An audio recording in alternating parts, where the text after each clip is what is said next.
பாரதி உலா 2024 தையலை உயர்வு செய்.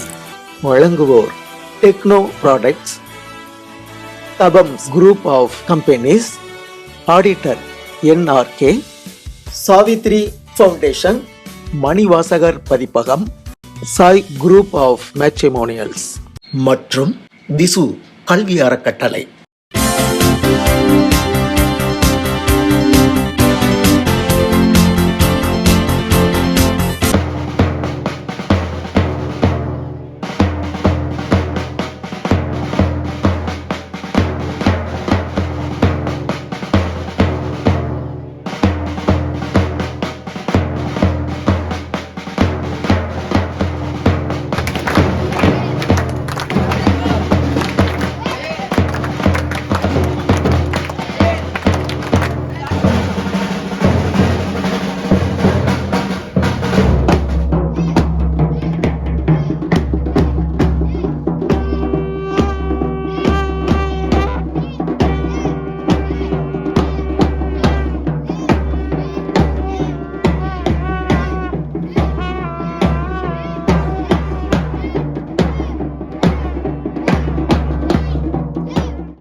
நிலை வந்திட நீ செயல் வேண்டும், நினைக்கும் பொழுது நின் மௌன நிலை வந்திட நீ செயல் வேண்டும்.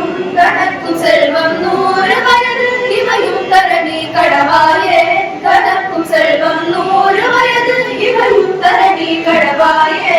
கற்பக விநாயகர் போற்றி சிற்பரமோன தேவன் வாழ்க. கற்பக விநாயகர் போற்றி.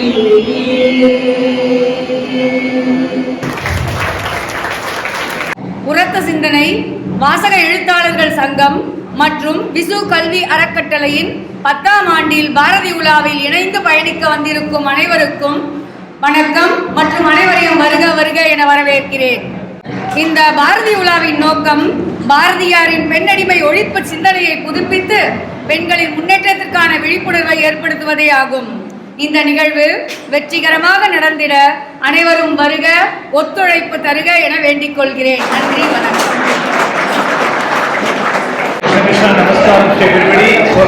உதயமான் சொல்றவரே ஒரு சில வார்த்தைகள் தான்.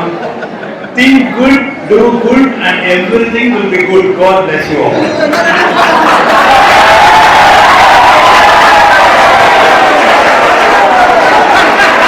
உரத்த சிந்தனையில் நடத்துகிற இந்த பாரதி உலா இது 2வது வருஷம். எப்போதுமே NRK சார் சொல்லுவார், நான் அங்கே நடத்துகிறேன், இங்கே நடத்துகிறேன், இங்கே நடத்துகிறேன். நம்ம ஸ்கூலில் நடத்தி இந்த திறமைகளை வெளிக்கொண்டு வர வேண்டும் என்று முயற்சி செய்து 2 வருஷமாக அவரே தான் எல்லா ஏற்பாடும் பண்ணுறார். எங்களையும் சேர்த்துக்கோங்க ஆட்டத்தில். எங்கள்கிட்டையும் திறமை வாய்ந்த மாணவ மாணவிகள் இருக்கிறார்கள். அவர்களுக்கும் ஒரு சான்ஸ் கொடுத்து அவர்கள் திறமையை வெளிக்கொண்டு வருவதற்கு உதவ வேண்டும் என்று சிறந்தாது கேட்டுக்கொள்கிறேன்.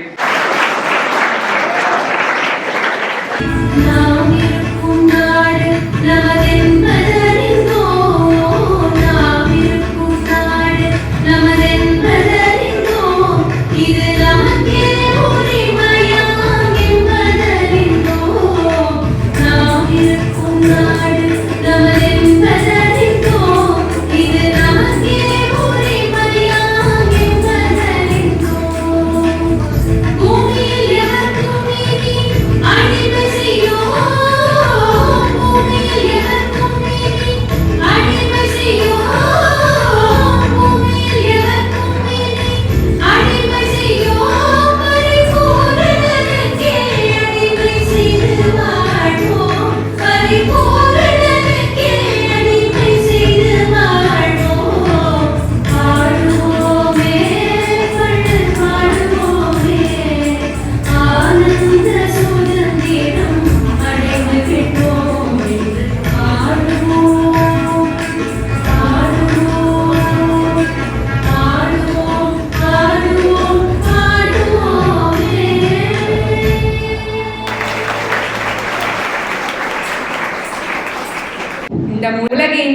மிகப்பெரிய உண்மை எதுவென்றால், நம்மால் இயலாதவையும் நடக்காதவையும் ஒரு நாள் சாத்தியமாகும் என்பதை நம்பி நம்பிக்கையோடு முயற்சி கொண்டே இருப்பதுதான். நம் வாழ்விலும் செயலிலும் தடுமாறும் போதும் தடமாறும் போது நம்மை நாமே தாங்கி பிடிக்கும் தன்னம்பிக்கையை வளர்த்து கொண்டால் 1000 தோல்விகள் நம்மை ஆட்கொள்ள வந்தாலும் அவற்றின் முதல் எதிரியாய் முனைந்து வென்றிடலாம். உலகறிந்த உசைன் போல்ட் சாதனையான 100 மீட்டர் ஓட்டப்பந்தய சாதனையை அறிந்த நாம் அவனின் முதல் முயற்சி தோல்வி என்பதை அறிந்திருப்போம். புகழ்பெற்ற சார்லி சாப்ளின் அவர்களை அறியாதவர் யாரும் இல்லை. வறுமையின் வெற்றியில் தான் தோற்றதாக சார்லி சாப்ளின் கருதவில்லை. வறுமை மிக்க தன் இளம் வாழ்வை படமாக்கி புகழின் உச்சிக்கு சென்றவர். அவர் தோற்றதாக எண்ணியிருந்தால் இன்று லிட்டில் ட்ரம்ப் உருவாகி இருக்க மாட்டார். அவர் தோற்றதாக எண்ணியிருந்தால் இன்று லிட்டில் ட்ரம்ப் உருவாகி இருக்க மாட்டார். உங்களின் தோல்வி எங்கே ஒளிந்துள்ளது தெரியுமா? பிரச்சனைகள் வரும்போது அல்ல, பிரச்சனைகளை கண்டு பயந்து விலகும் போதுதான் என்கிறார் பாரதி. தோல்வி என்பது இறுதி அல்ல, தோல்வி என்பது இறுதி அல்ல. முற்றுப்புள்ளிக்கு அருகில் 3 புள்ளிகளை வைத்தால், முற்றுப்புள்ளிக்கு அருகில் 3 புள்ளிகளை வைத்தால் முடிவிலும் ஒரு தொடக்கம் இருக்கும். தோல்விகளை கண்டு துவளாமல் வெற்றி படிக்கட்டுகளாக கருதி நடைபயில வேண்டும். தோழா, தூக்கி எறிந்தால் விழுந்த இடத்தில் மரமாகு. எரிந்தவன் அண்ணாந்து பார்க்கட்டும் உன்னை, எரிந்தவன் அண்ணாந்து பார்க்கட்டும் உன்னை. எப்படி வாழ்வான் பார்க்கலாம் என்பவர்கள் மத்தியில் இப்படிதான் வளர்ந்தேன் என்று நாம் வாழ்ந்து காட்டுவோம். இந்திய விடுதலைக்காக போராடியவர்கள் மகாகவி பாரதியார் கொஞ்சம் வித்தியாசமானவர். எப்படி என்கிறீர்களா? மற்ற விடுதலை போராட்ட வீரர்கள் இந்தியர்களுக்குள் எவ்வளவு பேரம் இருந்தாலும் சுதந்திரம் கிடைத்தால் போதும் என்று போராடினார்கள். ஆனால் பாரதியோ சுதந்திரத்தோடு சேர்த்து சமத்துவமும் வேண்டும் என்று போராடினார். ஒன்றுபட்ட ஆளுண்டு வாழ்வு நம்மில் ஒற்றுமை நீங்கினால் அனைவருக்கும் தாழ்வு என்னும் வாக்கினை பாரதிதாசனும் பின்பற்றி சாதி என்னும் தாழ்ந்தபடி நமக்கெல்லாம் தள்ளுபடி, சேதி எப்படி தெரிந்தபடி தீமை வந்துவிடுமே பின்படி என்று நிகழ்காலத்தவரை எச்சரித்து கூறியுள்ளார். சொல்லுதல் யாக்கும் எளிய அறியவா, சொல்லிய வண்ணம் செயல். இச்செயலை இவ்வாறு செய்து முடிக்கலாம் என்று சொல்லுதல் எவருக்குமே எளிது. ஆனால் சொல்லியபடி செய்து முடிப்பதென்பது எவருக்குமே அரிது. இதற்கு காரியத்தில் உறுதி வேண்டும் என்று கூறுகிறார் நம் பாரதி. இதனால் இவன் முடிக்கும் என்றாய்ந்து அதனை அவன் கண்பிடல் என்கிறது முப்பால். ஒருவருக்கு எந்த துறையில் நாட்டம் இருக்கிறதோ அதை பற்றி தீவிரமாக சிந்தித்து செயல்பட வேண்டும். மற்றவர்களின் ஆலோசனையும் ஒருமுகப்படுத்தப்பட்ட ஆற்றலும் தான் ஒரு காரியத்திற்கு வெற்றி உண்டாகும். சூரிய கதிர்கள் பூத கண்ணாடி மூலம் ஒரு காகிதத்தின் மீது விழ வைத்தால் அது அந்த காகிதத்தையே எரித்துவிடும். அதற்கு ஒளி குவிப்பு தான் காரணம். அதுபோல ஒரு காரியத்தில் உறுதி வேண்டுமாயின் லட்சிய குவிப்பு மிகவும் அவசியம். ஒரு காரியத்தில் உறுதி வேண்டுமாயின் நல்ல சிந்தனை, நேர்மை, கூர்மையான அறிவு, தொலைநோக்கு பார்வை, நம்பிக்கை, விவேகம், நவீன சுய சிந்தனை போன்றவைகளும் தேவை. கடின உழைப்பு தான் காரியத்தின் வெற்றிக்கு வழி என்பது கிடையவே கிடையாது. கடின உழைப்பை விட புத்திசாலித்தனமான உழைப்பு, ஸ்மார்ட் ஒர்க் அதிக பலனை தரும். காரியத்தில் உறுதி வேண்டுமாயின் விசாலமான பார்வை, உயர்ந்த கற்பனை, பிரம்மாண்டமான எண்ணங்கள் தேவை.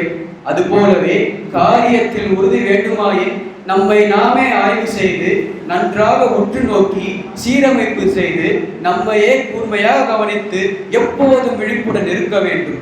எந்த ஒரு காரியத்தை எடுத்துக்கொண்டாலும் அதில் சவால்கள், பிரச்சனைகள், துன்பங்கள் இருக்கத்தான் செய்யும். அதனை எதிர்த்து நாம் எதிர்நீச்சல் போடத்தான் வேண்டும். 10ஆம் வகுப்பு பொதுத் தேர்விற்காக நான் அனைத்து பாடங்களையும் செவ்வனே தயார் செய்து வைத்திருந்தேன்.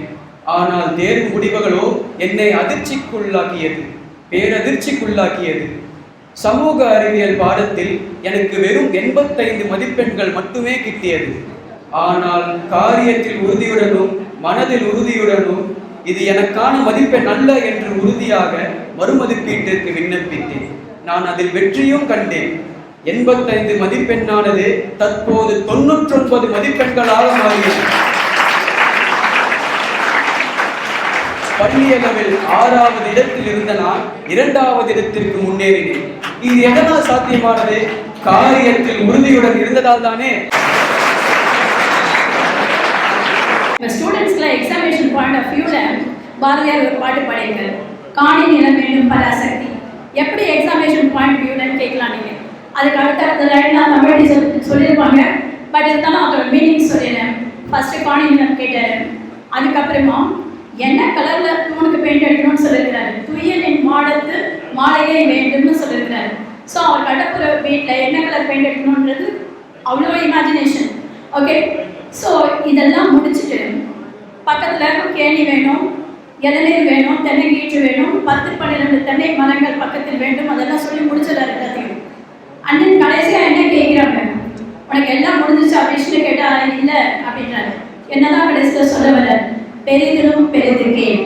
ஸோ நீங்கள் எல்லாமே உங்களோட எக்ஸாமினேஷனில் ரொம்ப ஹையர் மார்க்குக்கு உங்களோட பொட்டென்ஷியலுக்கு எய்ம் பண்ணணுன்றது தான் என்னோட விஷ். எட்டயபுரத்திலே அக்ரகாரத்தில் சொன்னவன் பெரிதிலும் பெரிது கேள் என்ற ஒரு வார்த்தையை சொன்னான். நீ கேட்கறதெல்லாம் எப்படி இருக்குன்னு கேட்டால், the biggest you can ask, அது கேன் டிமாண்ட் அப்படின்னா. வைய தலைமை கொள்னா லீடர்ஷிப் பற்றி இப்போ தான் பேசிட்டு இருக்கோம். ஒபாமா பேசினார், அதுக்கு முன்னாடி பேசினார், ஜான் கென்னடி பேசினார், ஜவஹர்லால் நேரு பேசினான்னு சொல்லிட்டு இருக்கோம். ஆனால் அன்றைக்கே சொல்கிறான், மைய தலைமைகள்னா என்ன, மாவட்டம், மாநிலம், இந்தியா கூட இல்லை, குளோபல் லீடர்ஷிப். எப்படி ஒரு எண்ணம் அவனுக்கு வந்திருக்க வேண்டும் பாருங்கள். அவனுடைய உயரம் என்ன, ஐண்டலி கூட இல்லை பாரதி.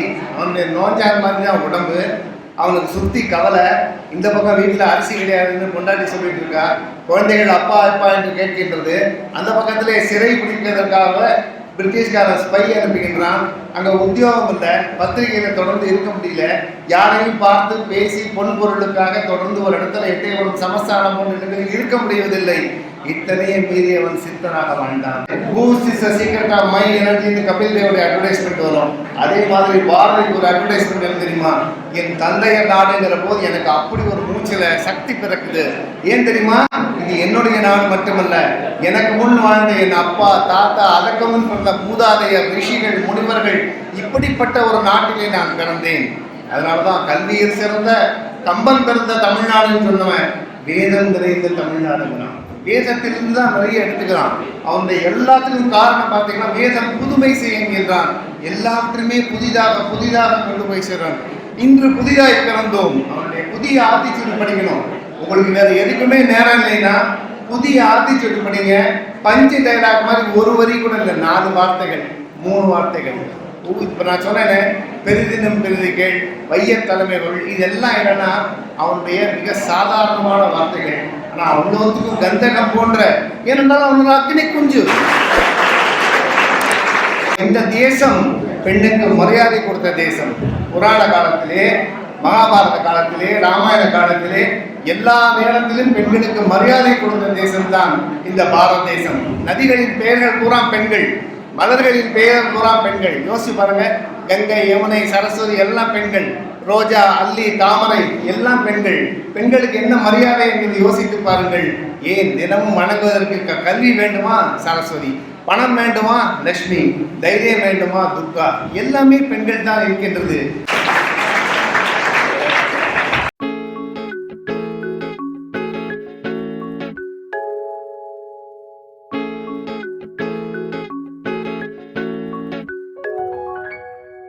பிள்ளை பிராயத்திலே அவள் பெண்மையை கண்டு மயங்கிவிட்டே.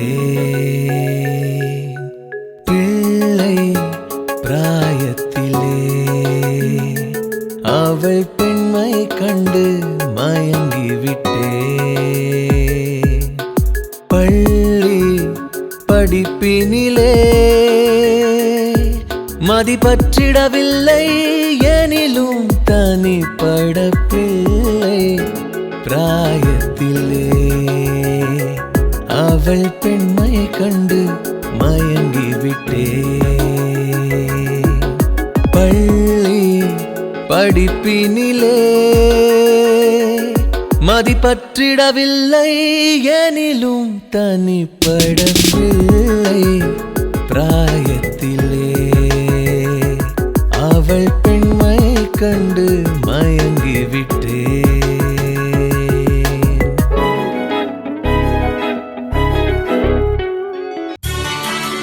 பாரதி உலா 2024 தையலை உயர்வு செய்.